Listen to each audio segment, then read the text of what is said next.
Did an NFL head coach really apologize to a rookie quarterback? Or did the internet just create a story too explosive to ignore? When Kevin Stefanski's name got tied to Shedeur Sanders in a supposed power clash, fans ran with it. But what actually happened behind the scenes might surprise you. It started with a single clip, not a press conference, not an official team statement, just a short segment from a national radio appearance that quickly made its way across social media. Within hours, timelines were flooded with bold captions, dramatic thumbnails, and confident claims that something major had just happened between Kevin Stefanski and Shedeur Sanders. The appearance itself was relatively standard. Stefanski spoke about quarterback development, leadership, and the pressures young players face entering the league. At one point, he referenced how coaching decisions can be second-guessed in real time. That was it. No names attached to any controversy. No apology delivered. No admission of wrongdoing. But online, context moves slower than headlines. Clipped audio stripped away nuance. A sentence about handling things differently became, in some corners of the internet, an admission of regret. Add Shedeur Sanders, rising profile, and the viral machine kicked into overdrive. Fan pages began connecting dots that were never officially linked. Is this about Shedeur? Some posts asked. Others didn't even frame it as a question, they presented it as confirmation. That's when the story truly accelerated. Sports debate shows thrive on hypotheticals. Analysts began discussing what would happen if a high-profile rookie quarterback clashed with an established coach. Even without verified tension, the discussion alone gave the narrative more oxygen. Speculations started sounding like insider information. And once multiple accounts repeated the same interpretation, it began to feel real, even without evidence. Reports claim team executives were monitoring the situation. Rumors suggest ownership might prefer a more quarterback-friendly approach. None of it sourced directly, none of it confirmed, but repetition gave it weight. Meanwhile, fans brought their own frustrations into the conversation. Supporters who had criticized Stefanski's play calling in the past were quick to believe he might mishandle another quarterback situation. Others, excited about Shedeur Sanders' potential, viewed any perceived slight as disrespect. The emotional investment was already there. The clip simply provided a spark. Within 24 hours, the tone had shifted from curiosity to outrage. Comment sections filled with debates about loyalty, ego, and power dynamics. Podcasts recorded emergency segments. YouTube thumbnails declared a fallout. And yet, no formal statement from either side acknowledged any conflict. That disconnect is what makes this fascinating. Because the timeline doesn't show a public feud. It shows how quickly a narrative can form when high-profile names, partial quotes, and fan emotion collide. The speed wasn't driven by facts. It was driven by possibility. And in today's NFL media cycle, possibility spreads just as fast as proof. But that wasn't the full picture. Kevin Stefanski's reputation in Cleveland has always been layered. When he arrived as head coach of the Cleveland Browns in 2020, expectations weren't just high, they were urgent. This was a franchise desperate for stability, desperate for structure, and desperate to turn potential into results. Stefanski delivered quickly. An 11-5 record, a playoff berth, even a Coach of the Year award. For a moment, it felt like Cleveland had finally found its answer.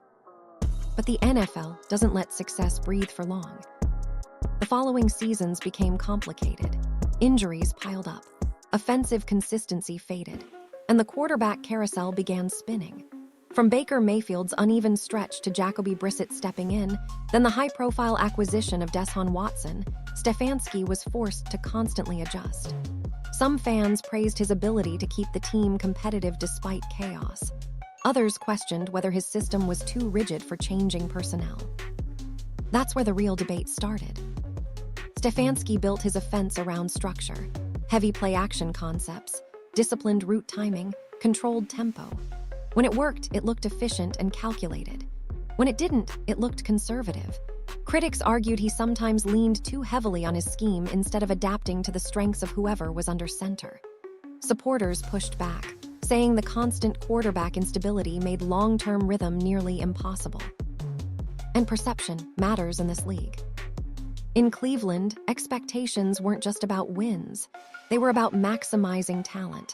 When the Browns struggled offensively, conversations often circled back to play calling. Was Stefanski holding the offense back, or was he protecting it from bigger mistakes? The answer seemed to shift week by week. What made it more complicated was that the locker room rarely leaked drama. There were no confirmed public blow-ups, no verified reports of internal fractures tied directly to Stefanski's leadership. Yet the narrative of tension often hovered anyway, fueled more by outside speculation than documented conflict. That history is important, because when any rumor connects Stefanski to potential quarterback friction, fans already have context in their minds. Fair or not, prior offensive struggles shape how people interpret new headlines. If a young, high-profile quarterback were ever to challenge the system, many would immediately assume it's a repeat of past issues rather than a fresh situation. But here, the key detail. Despite criticism, Stefanski has maintained control of his locker room and retained organizational backing. Ownership hasn't publicly wavered. Players haven't openly rebelled. The turbulence has been performance-based, not personality-driven. And that's a crucial distinction. Because when a coach survives multiple quarterback transitions, heavy media scrutiny, and playoff expectations, it suggests something more stable than the internet narrative implies. And that's when the conversation quietly shifts. Shedeur Sanders didn't just enter the national spotlight, he was born into it. Long before draft analysts began projecting his NFL future, he was already one of the most talked-about quarterbacks in college football. Being the son of Deion Sanders guaranteed attention. But attention alone doesn't create hype. Performance does. At Jackson State, Shedeur put up numbers that forced scouts to pay attention.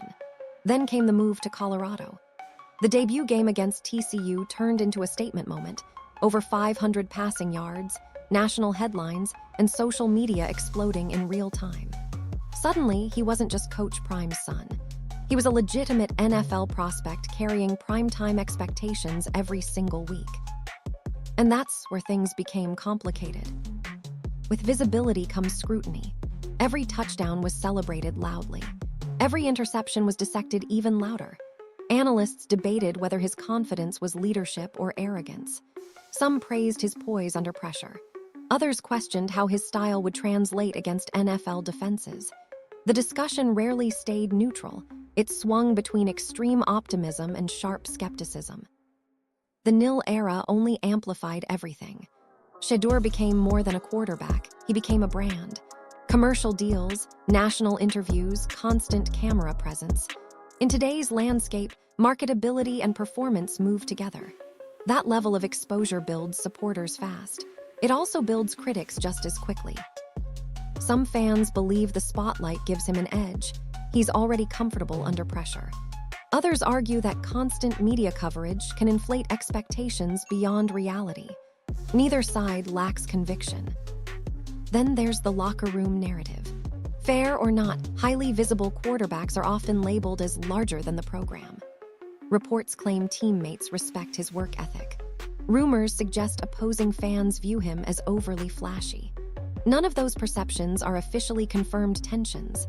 They're interpretations layered onto a high-profile athlete navigating a new era of college football visibility. That dynamic matters when his name enters any NFL conversation. Because when a player carries this much attention before even reaching the league, every potential storyline feels bigger. A routine coaching comment can suddenly be interpreted as targeted criticism. A normal evaluation becomes disrespect. Social media doesn't wait for clarification. It fills gaps instantly. Shedeur represents the modern quarterback archetype. Talented, media-savvy, brand-aware, and unapologetically confident. That combination energizes supporters and irritates traditionalists. It's a cultural split as much as a football debate.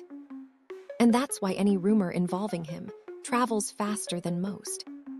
Because it's not just about throws and reads. It's about image, power, and perception in a league where quarterbacks are treated like investments. The hype machine isn't accidental. It's built from performance, personality, and constant exposure.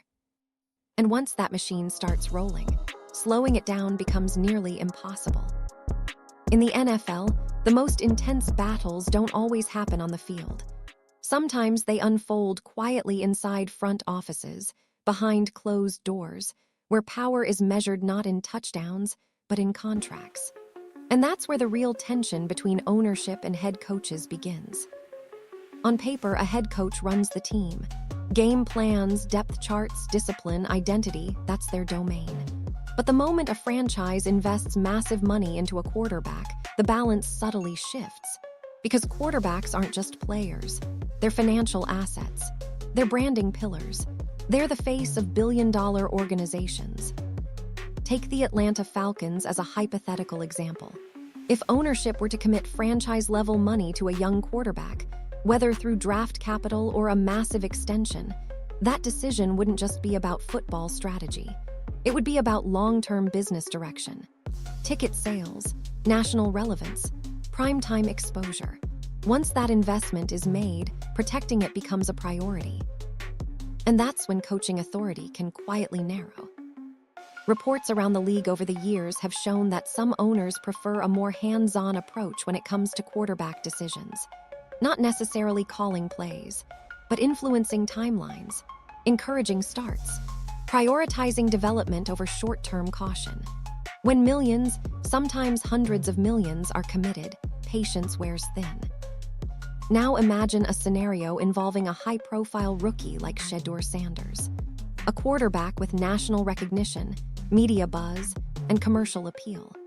If such a player were drafted early and tied to the franchise's marketing strategy, ownership might see him as more than just a developmental project.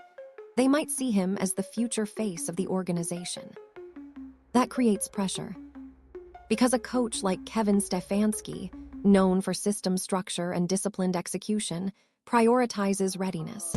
He might prefer easing a rookie into action, protecting him behind a veteran, installing schemes gradually. That approach is football-focused. Ownership, on the other hand, might see urgency, energy, momentum, the spark of a new era. If fans are chanting for the rookie and jersey sales are climbing, the temptation to accelerate the timeline grows. This isn't about conflict. It's about differing incentives.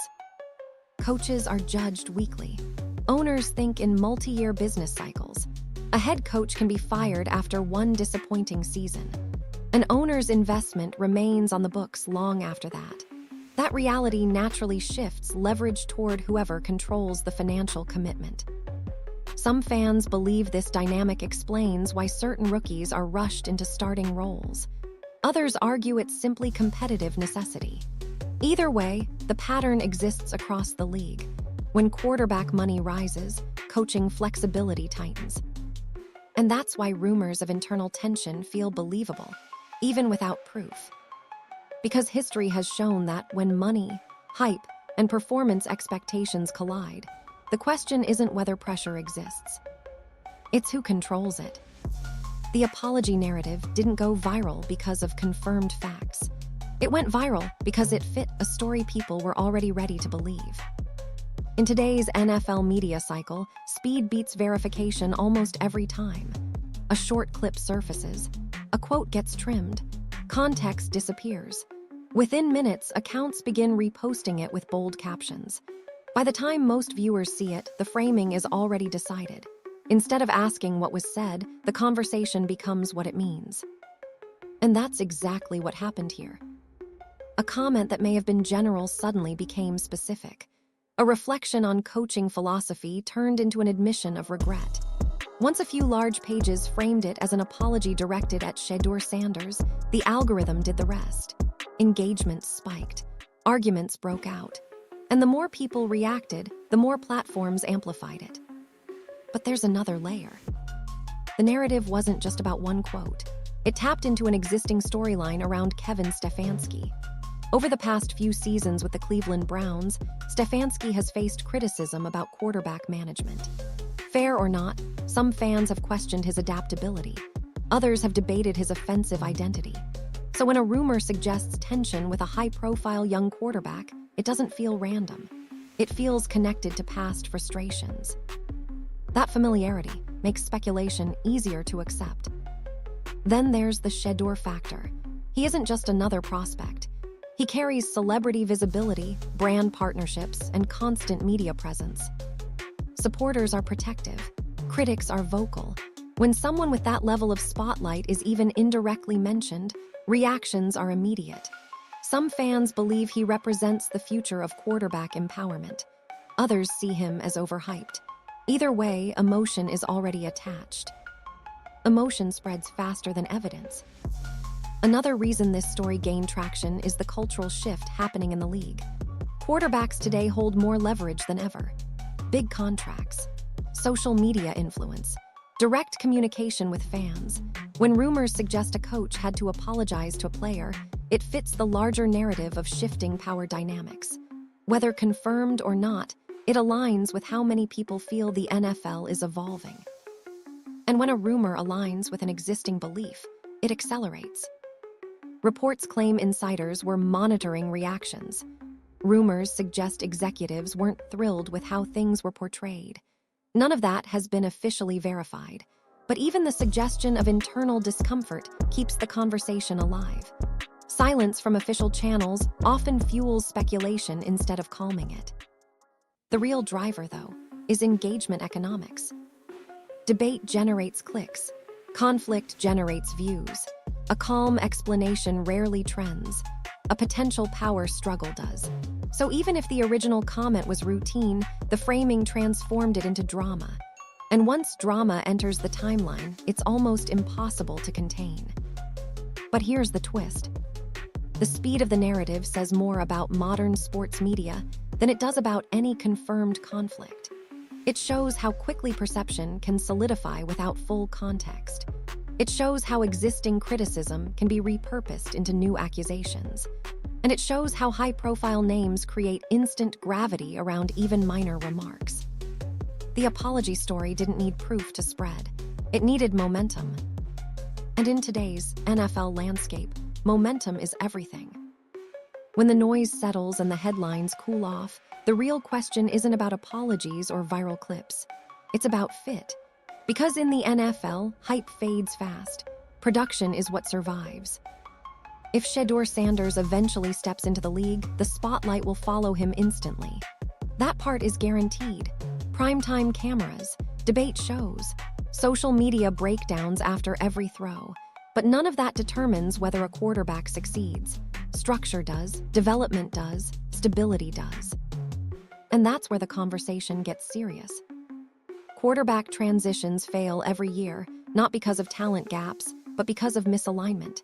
Scheme mismatch, coaching turnover, organizational impatience. A young passer can look elite in one system and completely lost in another.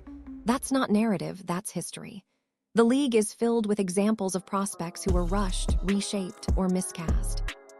If a structured play caller like Kevin Stefanski were ever paired with a high-visibility quarterback, the key question wouldn't be personality.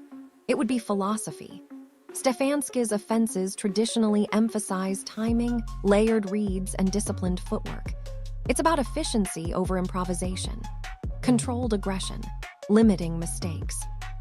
Shedeur's college tape, meanwhile, shows confidence extending plays and trusting his arm in tight windows. He thrives in rhythm, but isn't afraid to take vertical shots. That blend can work at the next level, but only if the scheme evolves with him instead of forcing conformity. That's what actually matters going forward. Reports around the league consistently show that quarterback development improves when coaching stability remains intact for at least 2 to 3 seasons. Constant coordinator changes derail growth.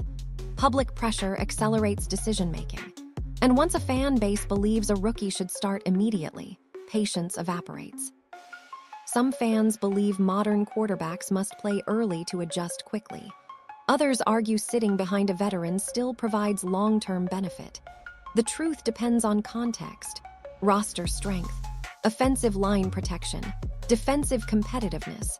There's no universal formula. And that's where speculation about power dynamics becomes secondary. Ownership influence, contract size, media buzz, all of it fades if performance doesn't follow. A rookie with brand appeal still has to diagnose blitz packages. He still has to win third down. He still has to command a huddle filled with veterans who care about wins more than marketing narratives. That reality humbles every storyline. For coaches, job security is tied to progress. For quarterbacks, legacy is tied to results. If alignment exists, if expectations are clear and development is intentional, outside noise loses power. But if messaging fractures, if timelines conflict, if patience disappears, the narrative can become self-fulfilling. That's the danger zone. The NFL today moves faster than ever. Fan reaction is immediate. Social media verdicts arrive before film study concludes. A 2-interception game trends within minutes. A missed read becomes a meme. That pressure environment tests not just talent, but emotional resilience. So what actually matters going forward isn't who apologized, confirmed, or rumored. It isn't who holds theoretical leverage. It's whether the infrastructure supports growth, whether coaching philosophy aligns with quarterback strengths, whether ownership prioritizes football development over short-term optics. Because once the ball is snapped, speculation disappears. Execution takes over. And if there's one consistent truth across every franchise, it's this: talent plus alignment equals sustainability. Talent without alignment equals chaos. No viral narrative can override that formula. The real story won't be written in headlines. It will be written on Sundays. The bigger shift happening in the NFL isn't about one coach, one quarterback, or one viral rumor. It's about power, and more importantly, perception of power. For decades, the league operated under a clear hierarchy. Owners hired general managers. General managers hired coaches. Coaches controlled players. Quarterbacks executed the system. That structure felt rigid, predictable, stable. But over the last 10 years, that order has quietly evolved. Quarterbacks are no longer just system operators. They're brands. They're investments. They're cultural figures with direct access to millions of fans. Social media erased the communication gap. Endorsement deals elevated visibility. National broadcasts turned young prospects into household names before they ever signed a rookie contract. That visibility changes leverage. When a player like Shedeur enters the league with an existing spotlight, the organization isn't just drafting an athlete. It's acquiring attention. And attention carries influence. Not necessarily in play-calling meetings, but in optics, in marketing direction, in long-term identity. At the same time, coaches like Kevin Stefanski operate in a results-driven reality. They're evaluated weekly. Playoff appearances determine reputation. Offensive rankings shape public opinion. A 2-game losing streak can spark job speculation. That pressure forces short-term focus, even when long-term development might require patience. That tension between long-term brand building and short-term competitive survival is the modern NFL fault line. Ownership groups understand the business side deeply. A franchise quarterback can stabilize ticket sales, attract sponsorships, and create national relevance. But winning still drives credibility. If marketing momentum outpaces on-field growth, fans notice. And once fans sense misalignment, trust erodes quickly. Some fans believe today's quarterbacks hold more organizational power than ever before. Others argue coaches still control what truly matters, the scheme and the locker room. The reality sits somewhere in between. Influence is shared. And shared influence creates friction when expectations aren't clearly defined. The viral apology narrative, confirmed or not, spread so quickly because it fit this larger cultural shift. The idea of a coach needing to publicly adjust or clarify his stance toward a rising quarterback aligns with how people view modern sports power dynamics. It feels believable, even without documentation, because the league has already shown signs of evolution. We've seen star quarterbacks request trades. We've seen franchises restructure entire systems around one player's strengths. We've seen ownership step in when financial stakes become too large to ignore. None of that automatically signals dysfunction. It signals adaptation. But adaptation isn't always smooth. The NFL is still built on accountability. If a quarterback struggles, criticism follows. If a coach mismanages talent, scrutiny intensifies. And if ownership makes aggressive financial commitments that don't translate into wins, patience fades. No single layer holds absolute control anymore. Success depends on synchronization. That's the real story beneath the noise. The league isn't shifting toward player dominance or coaching dominance. It's shifting toward collaborative pressure. Every decision, draft picks, contracts, scheme changes, now lives under public magnification. Transparency isn't optional. Narratives form instantly. And once a narrative forms, it shapes perception regardless of accuracy. So whether an apology ever happened isn't the core issue. The speed at which people believed it could happen is what matters. That belief reflects how fans now interpret authority inside NFL buildings. It reflects skepticism toward rigid hierarchies.